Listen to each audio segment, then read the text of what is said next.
terrain banani ya fait soutenir beto ata pelouse synthétique sam beto kwa na évolution à stade na beto ya idiofa beto songa mpilukumu ya bola na beto sam na sport ya football yo fete van muke na kulomba na bampangi na beto ya ke na ntama di pipi na beto beaucoup kwa ku soutenir beto matériellement moralement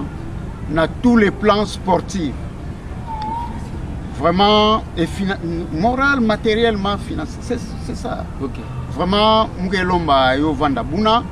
sambu moi développement ku vanda na bola na beto bon so batata na beto yina ku jingati beto papa Sangasame, papa Ele, papa Ikubu Ekufare, papa Imfutu, vraiment, betu tout la maboko, sambu betu nangula, boal na beto, yo kwena mpinantwala. Betke mona ba boala nkaka, betke kukave kukwenda atana kikwichu beba ndundu, par rapport ya matériel. Abonnez-vous sur Idiofa News. Idiofa News, chaîne ya Kitoko. Idiofa News. Donc, abonnez-vous massivement sur Idiofa News TV. Chers internautes, abonnez-vous sur Idiofa News TV et suivez Espace Polyvalent avec Tipé et Koubou Liévin, les polyvalents.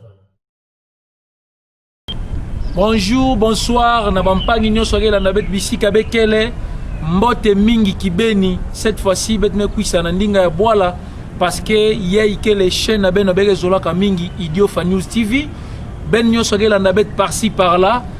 attentivement na ba pays nyoso ben kele na ba boala nyoso ben kele na ba continent ben kele bet me vila ben ve bana Idiofa ba ressortissant ya Idiofa bisika ben kele ba mbote na benu ya mingi Gishari na Belgique ba mbote na benu Didier Kimonga ba mbote na benu bisika nyoso ben kele chaîne à ben yo ye Idiofa News TV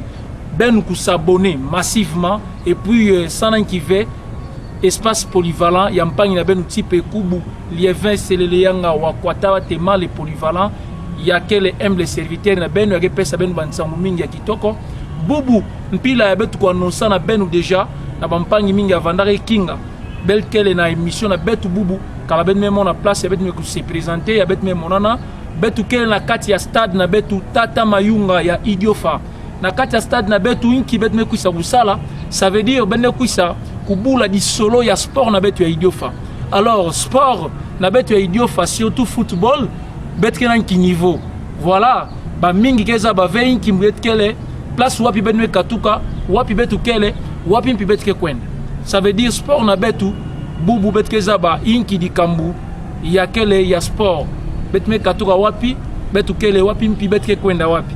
présentement betke na kati ya stade tata mayunga na betu ya Idiofa betu rempi na invité ya betu ko annoncer benu ya benu mpi ku proposer betu na kuvanda tiendi tata Boni Misimi ya kele buna ancien joueur mpi ya territoire na betu ya Idiofa ya mesala mpi nsaka mingi ya nkweso na kati ya bola na beto bubu yake l'invité la betu na kati ya Idiofa News TV moeza ne bampangi mingi tavada na kese ya kumona mpi yake le bancien na betu ya Idiofa sans plus tarder betke luta na kuyamba invité na betu du jour de peur que betu me continuer abonnez-vous massivement na kati ya chaîne na betu YouTube na kubaka bantsangu ya bola na beto na kubaka ina ekele nyonso ya kitoko ya bola na betu sur tous les plans. Voilà, je dédie cette émission à toi JC Biche Nkati en direct ya Belgique et puis na staff nyonso ya Kimvuka ya Lutondo na kati ya Belgique bana Idiofa ya kesala impi fierté ya Idiofa na kati ya bola ya Mputu et en plus dédier cette émission encore à toi Fallon Mukuba fashionaliste ma petite sœur propre. Merci beaucoup nanto la betu be memona betke na tata Boni Misimi ya kele déjà ancien joueur ya Idiofa bandu mingi keza bandi bon na baina keza bandi ve ya nimo chitalunga ku se présenter au songa betu. Bonjour papa Boni. Bonjour papa Ikubu. Nge pesa bampangi mbote puis nge se présenter voilà. Bon jina mo Boni Misimi me butuka wana Idiofa me butuka wana Idiofa me lawa Alors mais bula ba na stade mpi habite ke bubuye. Donc mugeti famille mo chanene ba kapi la yoto ogena mputu bokele ba Jonas Misimi ba le komisimi ba Olivier Misimi bon Kinshasa ba na kuna na pina na mputu. Alors ça na ballon je pense que peut-être développer malem sanga yo la question de nom ngeke nani o le mono boni Misimi mo originaire ya Idiofa. Ngebumba yonte fioti na vanda de présentation et puis na diboko na mo ya lweka ya gauche ya Kinkento betkele mpi na ya quel état Doli yani mo chipita se présenter maître Doli na baina geza ban puis na baina geza ban fait. Bonjour papa Doli. Oui, bonjour papa Ikubu. Nge se présenter ngekele. Oui, mukele maître Doli originaire ya Idiofa betmela na Idiofa betibana Idiofa betmesa la sport na kati ya Idiofa betkina famille mingi mpina mputu na Belgique ina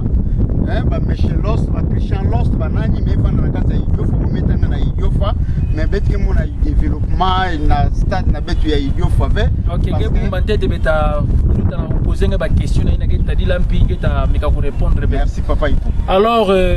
betu quel est maintenant à présent na baina ke mieux placé ya ko budila betu tete d'avance du solo ya Idiofa na niveau ya sport na niveau ya Ntsaka tata boni inki ya quel tete historique na betu ya sport ya Idiofa yo bananki mutini mpiti banani me banda histoire na betu ya sport ya Idiofa. Merci papa Ikubu. Je pense qu'avant mo comme na Idiofa puisque Ntsaka ngoke ya betu ve. Donc la place au bandilaka, il faut quand même que soit moi qui m'a moi histoire à fioti. Balome bana ba 1886 84 na niveau ya Angleterre. Yo me pendant na boire me tume comme en Afrique. En Afrique précisément na Congo à l'époque et puis que na ba né 1916 il y a papa nani père Raphaël de Ketu la nationalité belge. Ya kusa na Kinshasa. Na kuma Kinshasa l'era ça la équipe mo c'est à ballon qui na renaissance en 1921. En 1935 kusa la équipe mo c'est na yo Victoria Club qui est actuellement à Vita. Na 36 kusa la Daring Imana. Donc ba né na ballon malembe.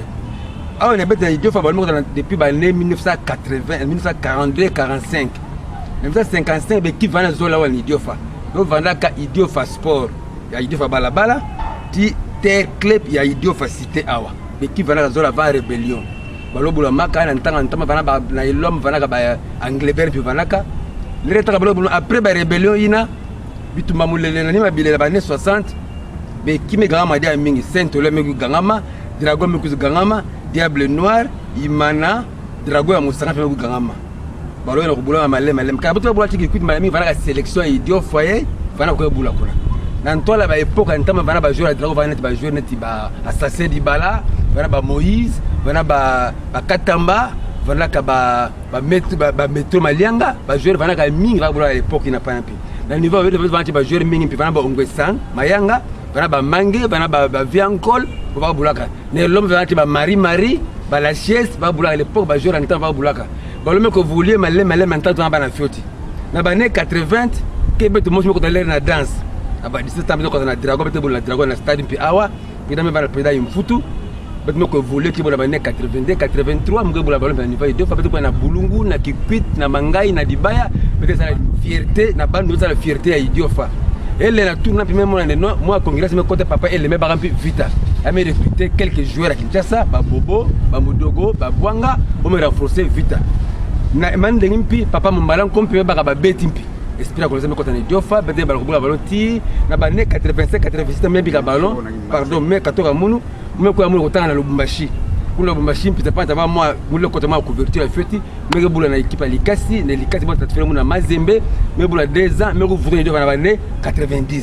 na ba 90 me ko voter me ko ta ballon me fondi ba bolere ba président on me comme par terre président elle qu'elle veut il me fout très malade mon ballon combien de fois déjà donc ballon me fondi va 4 ans 5 ballon pour madi avec qu'est-ce qu'on fait ba le me ba bangi non ba tu voter ballon niveau qui ya ba quartier les ngana ba kanga ba équipe a on a comme poste comme ka Dragon de Matongé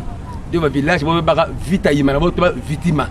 na côté ya Ntsele kwa ba to la Lionceau na côté ya Kimbanze kwa ba sa Bergam na côté ya Monde ba to ba Beti na côté ya ba ba sa Nguma Idiofa oyi na balo valaka garangi centre commercial me baska wampi na kati balo continue ni mbo la sabala niveau ba ne 90 balo me bula ma peke bula ti ba leki na kati kwa encadrer ba jeune judo ba commando boto la bula ti bona ni ba gora tout ça parti Nguma piko na peke ça l'effort ku kwa la ki kuit ku vutuka tout ça balo continue Dieu merci, en l'année 2001, peut-être la professionnelle à niveau de fois, peut-être gagner l'équipe qui aller comme retour. Peut-être qu'on a Bandundu, peut-être Bandundu, aller 0-0, retour, quand on a Bandundu, un but partout. Peut-être qualifier, peut-être la Matadi, na Vita, na Vita Matadi, à l'époque de 2001. Peut-être pour les deux matchs, parce que soutien à bien vendre la café, peut-être voyager dans moyen aussi très très difficile, na kati ba remorque na Zulu, donc on va makamo jantou, mais de toute façon, peut-être comment na Matadi, peut-être Futuka. 2 ans après, il y a un ballon, moi encadré dans qui a Dragon. Pendant une partie là-bas, 2 ans après, nous avons parti dans qui va né un ballon. Bika ballon en 2003. Alors na partie là-bas né na historique en metanga en boula. Moi détail en salaïna que nan ya vanda bon des joueurs mosi ya vanda moi usala moi succès na moi taina ya vanda vraiment joueur à va tout l'antima. À l'époque avec boula ballon pendant nous vilaka voilà quand vous n'avez pas pu voir ballon golo Mayele Ayel peut-être pas la fête Gabon Mayele voilà et là me boula ballon ah on ne peut pas la fête a me boula dans la idiofa a boula le sanga a me boula tu wakana nanga bo me transférer na bilima kuna mpi a me briller mpi a boula l'équipe nationale à Léopard mpi donc a me sala boula finalement aussi il y a coupe d'Afrique des clubs champions à l'époque tiba Mutubile tiba Mangala tiba Beya tout ça à lebo boula ka DD na Garoua. Il y a Mangala l'homme de Garoua, puisqu'il y a un meneur courant la Garoua, la terre moche est sablonné début partout. Malheureusement, il y a ça, beaucoup ça pour la 3-0 contre le canon de Yaoundé, pour attaquer coupe là-bas, de Bilima à l'époque. Il y a un peu de tout la Thibaut Moto en France, en tout cas, j'ai dit mon grand frère. Mais ça, il y a une icône de football dans le niveau idiofa, mais pour qu'on a besoin de l'air un peu, pour que joueur, jeune joueur un peu, bon petit tête, Jules Mpi à Briaka. Commandant public quand on a fait club mais aussi m'a fait mon moko boulé na machine moko vutuka na ba jeune mimi ko évoluer même qui m'a pas passer un soutien bien quelle campagne ba nani quelle ba le traverser na pousser ba jeune gens idofa na au point intérieur ba mingi donc ba président charismatique volontaire puis ba ba foot ba qui tout ça boke di en tête fait donc peut-être ba moyen de bord quand match quel foot ça ba cotisation foot d'équipe ko boula ba jeune gens qui ba joueur qu'elle a bien mais moyen de quel fait. Alors, je voulais passer une question dans Mpangi Maître Doli. Est-ce que na l'époque où la papa Boni Missime Katou son abetu, banda taïna, ti boubou bête mona presque, yani que tout badi kamba soutien. Et en plus, bête mona de stade, ya Boulamaka, n'antangouina na époque, quelque même stade, ya bête que tio actuellement. Et taille stade, ya époque inangem to vandaka. Si stade et taille stade à l'époque il y avait quel boubou la katia est-ce qu'il y a une différence? Merci papa Ikoub.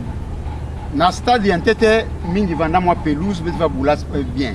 Mais évolution à stade na bet mon over par rapport ba soutien le la papa Boni Missimi Metuba vraiment stade me kuma sablonné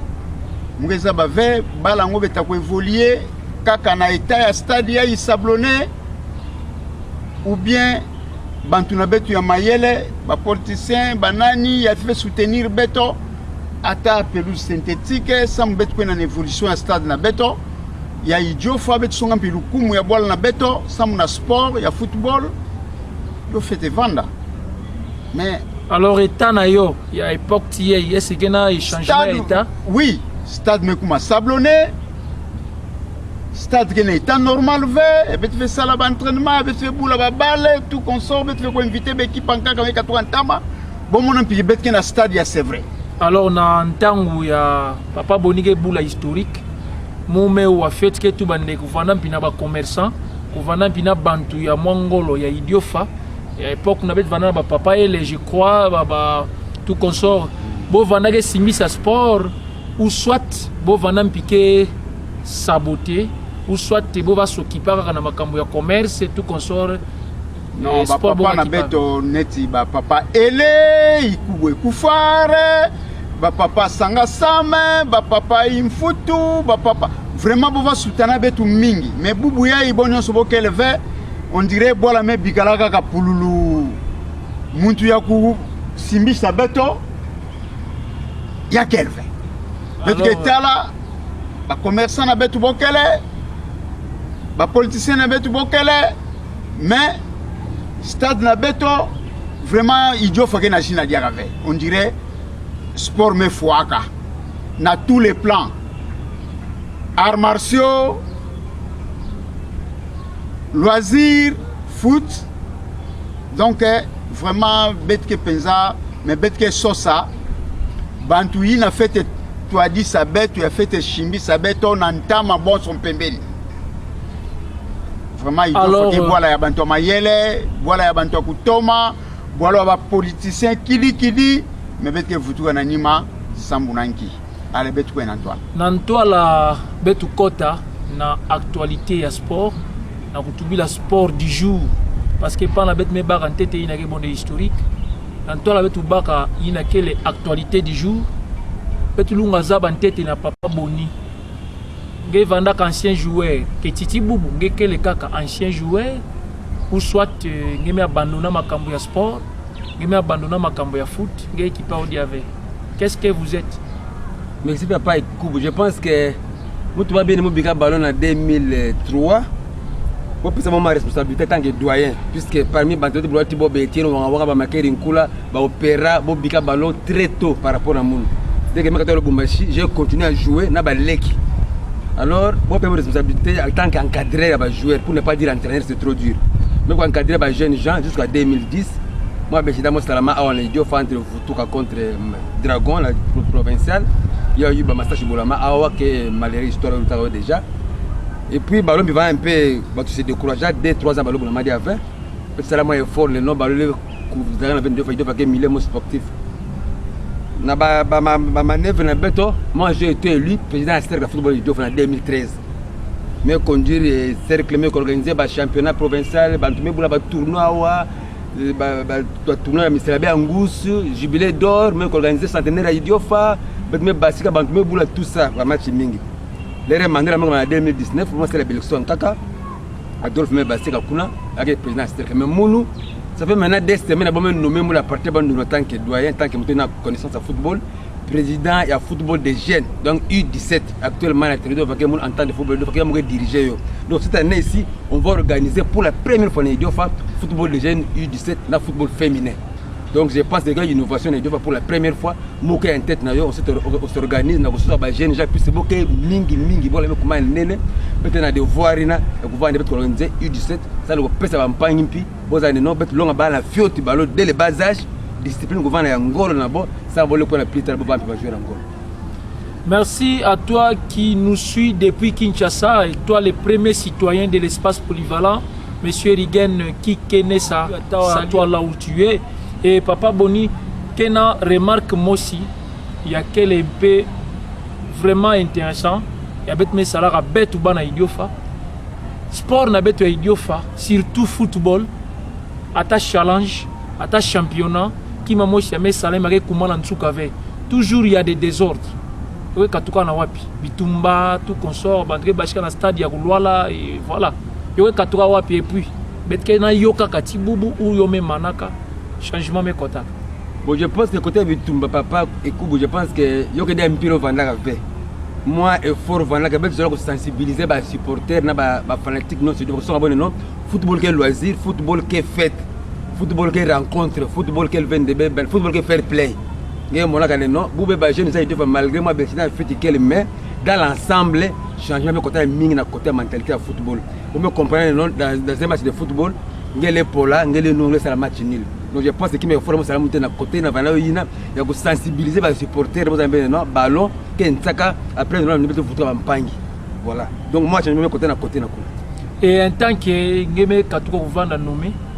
je crois ngeme katuko ba titre ngea wa quel nani président en tant de football des jeunes donc U17 na territoire mouvement Idiofa voilà nki yake ba projet na ngei nki yake le ba vision ya ngeme tracé déjà Sam na kupesa inake lukumu ya boala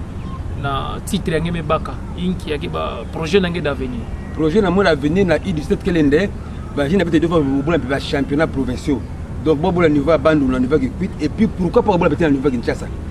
de dempi kana ba U17 na peut-être ba ba joueur peut-être ya moins de 17 boula ba club ya nenempi peut-être le nom moins ne va ni diofa boula 20 club boula Mazembe mbantanga mpika chance kala boula en Europe. Donc il faut que U17 donc cette fois actuellement Betkenanani bon so président ya cercle actuel mutageta la stade makamunioso actuellement président c'est que mutu bange bien de kele papa ntawanga Adolphe mais côté ya service sport papa mintsama le doyen bato fantana mingi va foire na 19 juillet pardon 14 fois mais pour le moment que maman Makila musta que jouer intérim na côté ya service sport et loisir papa Doli ngeme katukutu bakima moshi ya mfunu mingi sport me foi sur tous les plans inki yangeke lomba na baninga nyonso yake landa betu na bampangi nyonso yake landa betu parce que chaîne na betu ke landa ma partout yake landa ma par-ci par-là na monde entier bampangi ke landa betu mingi inki yangeke lomba na bampangi yake landa betu. Merci papa Ikubu muke na kulomba na bampangi na beto yake na ntama pipi na beto beaucoup ka soutenir beto matériellement moralement na tous les plans sportifs vraiment et moral matériellement financier c'est ça OK vraiment muke lomba yo vanda buna sambu moi développement ku vanda na bola na beto bonso batata na beto yina ku jingati beto papa Sangasame, papa Ele, papa Ikubu Ekufare, et papa Imfutu, vraiment, betu tout la maboko, sambu betu nangula, boal na beto, yoko nempina ntwala. Betke mona ba boala nkaka, betke kukave kukwenda atana kikwichu beba ndundu, par rapport ya matériel, mais betke na bana, betu fete kuforme, bo sambu na développement, ya boal na betu ya yoko na ntwala. Nanima ya chaîne na betu Idiofa News TV mpilenge me kato kutuba zaba nendinga ina me kwisa en bonne et due forme yome wakana et puis apo diplomate na Allemagne ya quel directeur ya CPEC quelle société ONG demosi ke katuka mpina Allemagne kuna yoke talampi mingi makambo ya sport mingi bo bazaka na kati ya babola na betu ya pembeni mais j'espère avec apo diplomate na Allemagne makamwina na nima Idiofa News TV utakuma mpina Idiofa ba soutien diaka ya mingi takwisa kuvanda. Alors et papa Boni betu lunga zaba bubu na kati ya Idiofa nge muntu kele ancien ya kezaba makambu nyonso ya sport mpilome bandaka ti bubu mpilome kuisa inki différence ngeke pesa betu ya temps ya époque na benu ti époque ya bet kele bubu ti ntangu ya bet kele bubu inki différence ya ngeke balancer betu ya époque ti ya bubu. Merci papa Ikubu. Je pense que na époque na beto balo va bulamaka na sens ya volontariat, c'est-à-dire que balo ke donange nge côté na terrain nge bula sana usala plaisir na bantu ti na famille ti na équipe nange époque na beto va modèle donc esprit ya mbongo va na tuna beto va esprit beto va kana le beto bula ballon mais époque bubu ya bana bubu ya football comme un business, c'est-à-dire que nge bula nge viser nge gagner l'usine pe ma ballon ina ina beto bit va mal chance nande va soutien va en fait ballon quand même va mais soutien mbot va en fait mais ba jeune bubu moi soutien quel on va commencer avec quel parti par là le moteur ko diriger nge nge gagner vie ngani on peut-être on ba jeune bubu be ko se donner au football puisque football bubu que changer l'usine à bantu ti à boire ti à pays mobimani ma football peut-être très bien bubu na Brésil bubu que pays émergent que ça na football pas grand jour que sont bon en Europe pour construire ba boire na bokuna peut-être par exemple moi je avec club me katewa pays mombele me ko na mputu ame ba bula na nani na bandundu bubu na kuma na village nani kuna ame tungame bongisa tana football on a demandé moi défense ba ina beta bula mo ya mpamba ka modèle na me bube ba jeune ja bube tout la ngolo bula ballon mais les qui soutien ko vana bo bet ko encadrer ba jeune joina balo bubu ke balo ke mbongo ta terrain mythique ba tu me bula ya mingi de génération à génération mais quand plus ta terrain la papa de limite donc terrain quand plus modèle ina peut-être pas grand joueur na peut-être bantu ya nena pila meto ya kuta à travers le monde kabota ba terrain bota terrain de fo ya bota ngi tu di Idiofa bon le petit frère mo Jonas ça se regarde mulu mona Idiofa, c'est-à-dire que avec spécial le coup ba Idiofa na monde donc il faut mettre ça l'effort dans le sens que non beaucoup aider beto bon ça terrain beto encadrer ba jeune ja mbash na mbaki on a un tel na ke pour la coupe du monde mona Idiofa ça la caisse mingi. Alors parlant de soutien benu bana idiofa kela na betu na bisika nyonso betke ya benu kele betke za bande ba vouloir kele mais ba pouvoir kelve mpila boke tu bayo et puis bankaka kena ba vouloir ya kusala mambote sam na bola na bo boke trouver venki occasion alors betu ndiye bana idiofa betu ndiye ke tu bande betke zanga ba soutien voilà beke wayo konso ntangu ba soutien ke zanga betu et puis moi lancer appel ya ngolo na association kimvuka ya Lutondo na kati ya Belgique. Association kimvuka Lutondo na kati ya Belgique, quelle association ya bana idiofa ya ke sala fierté ya idiofa na kati ya Belgique. Bo ya ke salaka fierté na mbwala ya ntama, bo kelempi na mfunu ya kusala fierté na bo yo vutuka ti na bwala. Yo besimama mingi na Alain Kimwanga et puis na Jean-Paul Mimpia ya mesimba yo na kati ya Belgique ba ina ke bana idiofa soutien yo yei ya ntango ya betke lomba yo benumpi kusala yo na kati kaka ya association kimvuka Lutondo. Je profite à cette occasion ya kutanga penda JC Beach Yann Mosi JC Jean-Claude Eloso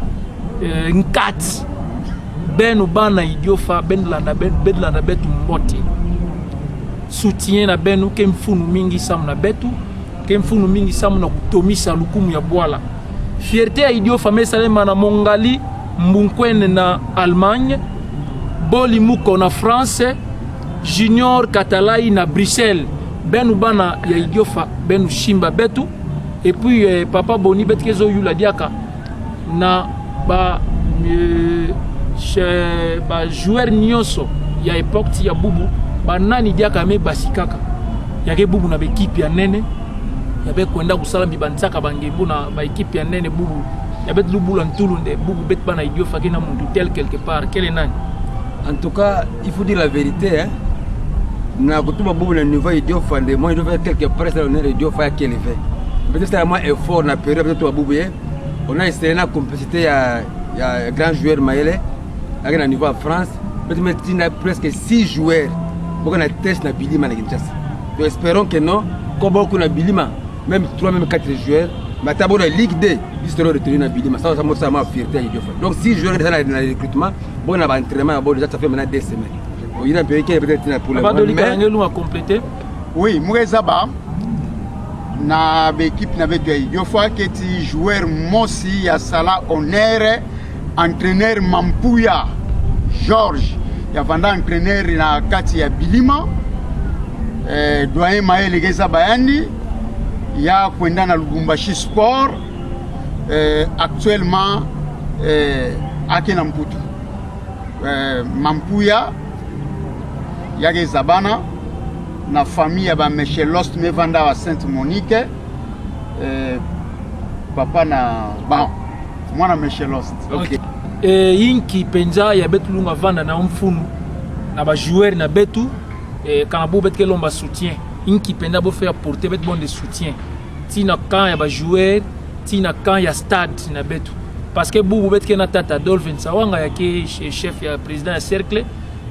veut dire yani mpike na mfunu ya ba soutien ame salam biminge mpike bubu ngeme baka nomination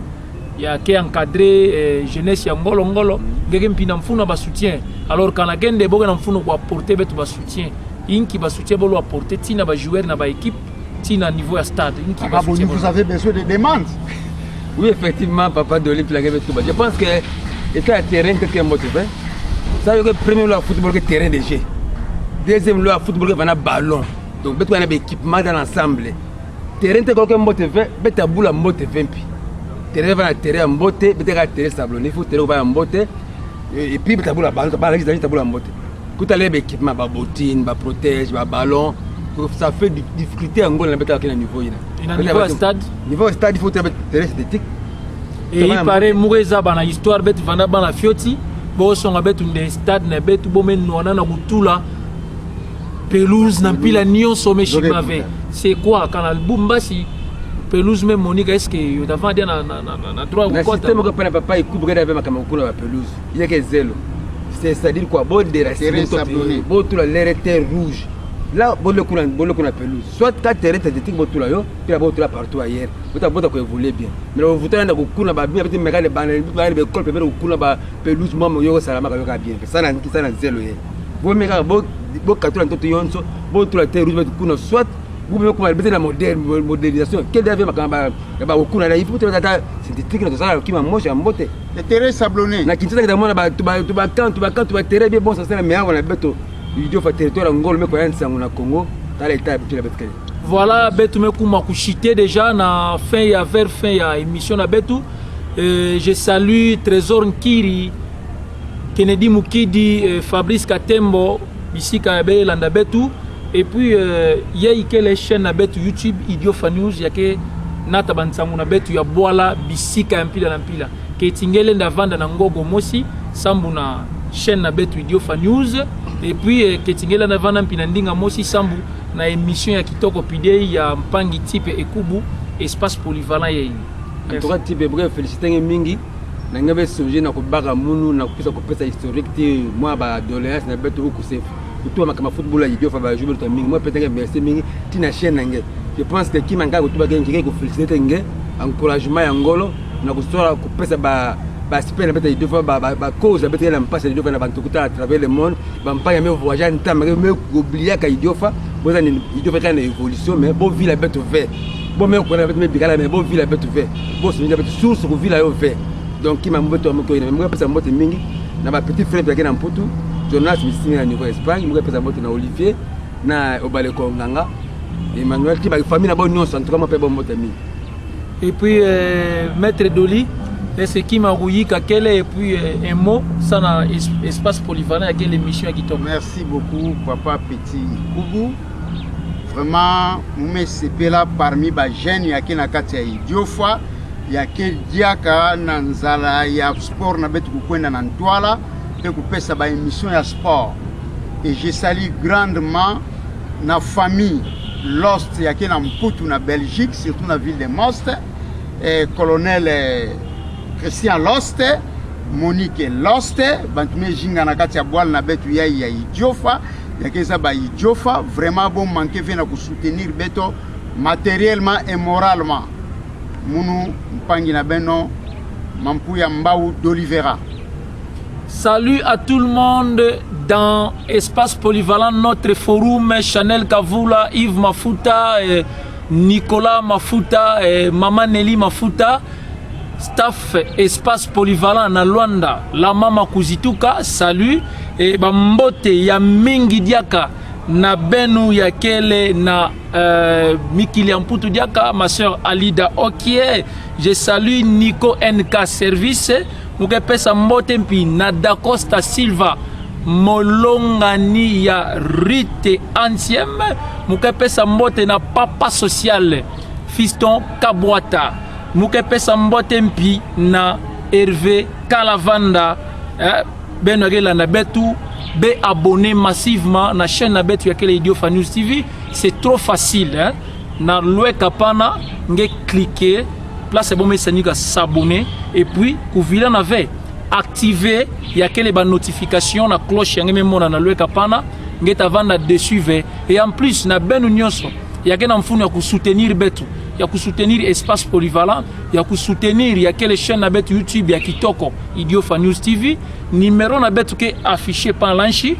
benu binga betu, yoke par l'anchi ya écran, benu binga betu, na surtout na WhatsApp, benu contacter betu, betu ke na mfunu ba soutien na benu, Bwala ke na mfunu ya ba soutien na benu, vraiment, betu ke kinga ba soutien na benu mingi, mume vila na ve, sele la souhait, mona ya papa na betu zoro la souhait, kele ate, Bambote nenge bisika bet kele. Merci beaucoup de Paul na Amérique. Ben ogela betu ben kuma kushite déjà. À la prochaine ben ke banda kubaka ba émission diaka kitoko ben bikala pana branché kana ben ke ti bangindu okupesa betu ke pana sana ben pesa betu bangindu na beno beta vanda de suivre. Ciao, merci, à la prochaine.